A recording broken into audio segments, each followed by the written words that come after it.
Sir আপনার parcel. আচ্ছা ঠিক আছে, আমি হচ্ছে আমার ফোন থেকে পেমেন্ট করে দিচ্ছি, ঠিক আছে?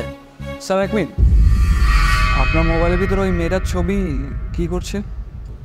কেন তোমাকে এই কথা কেন বলতে যাবো? হোক না যে কেউ। না না স্যার, ওই মেয়েটা হয়তো আমার ওয়াইফের ছবি। এটা কি? এটা তোমার ওয়াইফের ছবি? তুমি কি বলছো, পাগল নাকি তুমি? না না স্যার, আমি শিওর এটা আমার বইয়েরই ছবি।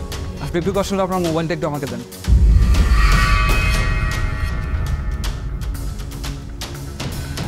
এই যে, এটা তো আমার বইয়েরই ছবি, কিন্তু স্যার আপনি ওকে চেনেন কী করে?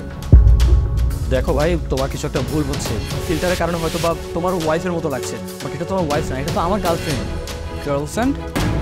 হ্যাঁ ভাই, আমার গার্লফ্রেন্ড। দেখো আমি তোমাকে বলছি, তুমি অ্যাটলিস্ট ওর নামে কোনো উল্টাপাল্টা কথা বলো না। আমি ওকে অনেক দিন যাবত চিনি, ও এই ধরনের মেয়েই না যে আমার সাথে থেকে তোমার সাথে থাকবে। আরে ভাই, আপনার থেকে বেশি ওকে আমি চিনি, কারণ ওর সাথে আমি 2 বছর ধরে আছি, আর ওর সাথে আমার বিয়ে হয়েছে। আমরা ওই যে পাশের ওই কলোনিতেই থাকি, আর ওর নাম ঈশা।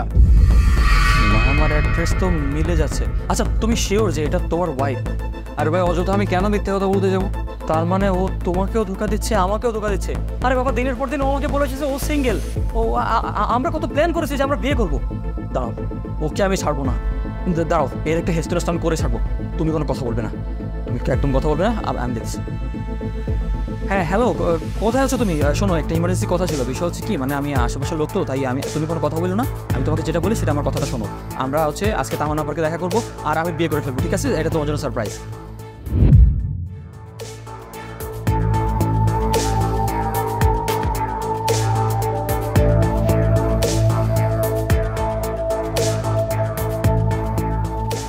আকাশ, কি হয়েছে? তুমি আমাকে এত আর্জেন্টলি এখানে ডাকলে যে? আচ্ছা তোমাকে একটা কথা জিজ্ঞাসা করি। হ্যাঁ বলো না। তুমি কি ওই যে ইমন নামের কোনো ছেলেকে চেনো? ইমন? কই না তো, আমি তো এই নামের কাউকে চিনি না। ও আচ্ছা আচ্ছা, একটু ভালো করে চিন্তা করে দেখো তো চিনতে পারো কিনা। ও কিন্তু ডেলিভারি কাজ করে, মনে পড়ছে? আমি সত্যি বলছি, আমি এই নামের কাউকে চিনি না। আমি যদি চিনতাম তাহলে তোমাকে মিথ্যা কেন বলবো বলো? কেন, তোমাকে কি কেউ কিছু বলেছে নাকি? হ্যাঁ, আমি শুনতে পেয়েছি কারো কাছে যে তুমি বিবাহিত আর তোমার হাজবেন্ডের নাম ইমন। আরে না না, তুমি সব কি বলছো? আমি কেন বিবাহিত হতে যাব? আমি তো তোমার সাথে রিলেশনশিপে আছি, আর তোমার সাথে রিলেশনশিপে থাকা অবস্থায় আমি অন্য কাউকে কেন বিয়ে করতে যাব? আমি বিবাহিত না। হ্যাঁ তুমি ঠিকই বলছো, আর তোমার কথা শুনে মনে হচ্ছে না যে কোনো দিক দিয়ে তুমি মিথ্যা কথা বলছো। হতে পারে এরকমটা যে আমাকে বলেছে সে মিথ্যা কথা বলেছে। হ্যাঁ, আমি তো সত্যি কথাই বলছি। আমি ইমন নামের কাউকে চিনি না।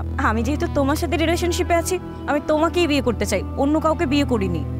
ওকে ঠিক আছে, তাহলে যে মিথ্যা কথা বলেছিল তাকে একটু ডাকি, দেখি তার মুখ থেকে কি বের হয়। ভাই একটু বাইরের দিকে আসবেন নাকি?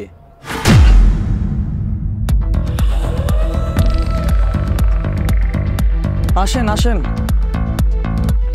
কী ব্যাপার ঈশা, এখন চুপ করে গেলে কেন? আমাকে চিনতে পারছো তো? আমি তোমার হাজব্যান্ড। ইমন, আমি এই বিষয়ে তোমাকে সবকিছু বলতেই চাইছিলাম। আচ্ছা তুমি এখন কি বলতে চাচ্ছ? দুইটা মানুষ তোমার চোখের সামনে দাঁড়িয়ে আছে, এরপরও তুমি বলতেছো তোমার এখনো কোনো কিছু এক্সপ্লেন করা বাকি আছে। দিনের পর দিন এগুলো করতেছিলে, তুমি কি ভেবেছিলে যে এইগুলো করে যাবো আর কেউ বুঝতে পারবে না? আসলে নিয়তির কি খেলা চিন্তা করে দেখো। এই মানুষটা গিয়েছিল আমার বাসায় ডেলিভারি করতে, আর কোনো এক কারণে সে জানতে পেরে গিয়েছে যে আমার সাথে তোমার কিছু একটা চলতেছে। আর সে যদি আমাকে না বলতো আমিও কখনো জানতে পারতাম না। কিন্তু কখনো না কখনো আমি বিশ্বাস করি যে সত্য কখনো চাপা থাকে না, আমি জেনেই ফেলতাম। ঈশা, তুমি এটা কেন করলে? আমি না কখনো তোমার কাছ থেকে এসব আশা করিনি। আমি মানছি আমি একটা গরিব একটা ছেলে, কিন্তু আমার ভালোবাসা তো সত্যি ছিল। আর তোমার যদি প্রেম করতেই হতো তাহলে তুমি বিয়ের আগে প্রেম করতা। বিয়ের পরে কেন তুমি আমাকে ঠকাইলা বলো? ঠিক আছে, আমি তোমাদের দুজনকে সব সত্যি কথা বলছি। আসলে তোমার সাথে আমার বিয়েটা নর্মাল ছিল না। আমাকে জোর করে তোমার সাথে বিয়ে দেওয়া হয়েছে। আমি তো আমার বাবা মায়ের চাপে পড়ে তোমাকে বিয়ে করেছিলাম। আর তুমি তো বিয়ের আগে দেখেছই আমি কেমন লাইফস্টাইলে চলাফেরা করেছি, আর বিয়ের পর আমাকে কী সব করতে হচ্ছে। এসব আমি একদমই মেনে নিতে পারছিলাম না। আমি প্রতিটা দিন একদম বিরক্ত হয়ে যাচ্ছিলাম, কিভাবে কি করব বুঝতেই পারছিলাম না। আর তোমাকে তো ঘাট থেকে সরানোই যাচ্ছিল না, তাই আমি এই সিদ্ধান্ত নিয়েছি। ও আমার বয়ফ্রেন্ড, ওর কাছে সব কিছু আছে, টাকা পয়সা গাড়ি বাড়ি। ও আমাকে সব কিছু দিত, সব ধরনের সুযোগ সুবিধা আমি ওর কাছ থেকে পেতাম। এই জন্যই আমি ভাবলাম তোমাকে ডিভোর্স দিয়ে ওকে বিয়ে করব। আকাশ, বিশ্বাস করো, আমি তোমাকে সত্যি সত্যি ভালোবাসি। আমি তোমাকে একদমই ধোঁকা দিচ্ছিলাম না। আমার যা ছিল তোমার জন্য ফিলিংস সবই সত্যি। একটা কাজ করি, ও যেহেতু সবকিছু জেনেই গেছে, ওকে ডিভোর্স দিয়ে চলো আমরা বিয়ে করে নিই। এটা কেমন হবে? ও আচ্ছা, তাই না? সব কিছু তোমার কাছে কত সহজ মনে হচ্ছে। একটা মানুষের সাথে 2টা বছর কাটালে এখন তোমার হুট করে মাইন্ড চেঞ্জ হয়ে গেল, এখন তুমি অন্য কাউকে ভালো লাগে এবং তাকে তুমি বিয়ে করতে চাও। আচ্ছা, একটা জিনিস চিন্তা করে দেখো তো, যে মানুষটার সাথে তুমি 2টা বছর কাটিয়েছো তার প্রতি তোমার কোনো লয়ালিটি নেই, তার প্রতি তোমার কোনো মায়া নেই, সেখানে তুমি আমার সাথে কয়েকটা দিন থাকার পরে আমাকে তোমার ভালো লেগেছে, তুমি আমার সাথে থাকবে? এরকম না, কখনোই না। তুমি দিনের পর দিন তুমি আমাকে ধোঁকা দিয়ে যাচ্ছিলে। আর যে মানুষ তার হাজব্যান্ডকে এত সহজে ছেড়ে দিতে পারে, সে তার মাইন্ড ডাইভার্ট করে অন্য কারো কাছে যেতে পারে, তার সাথে অ্যাটলিস্ট আমি থাকতে পারবো না কখনোই।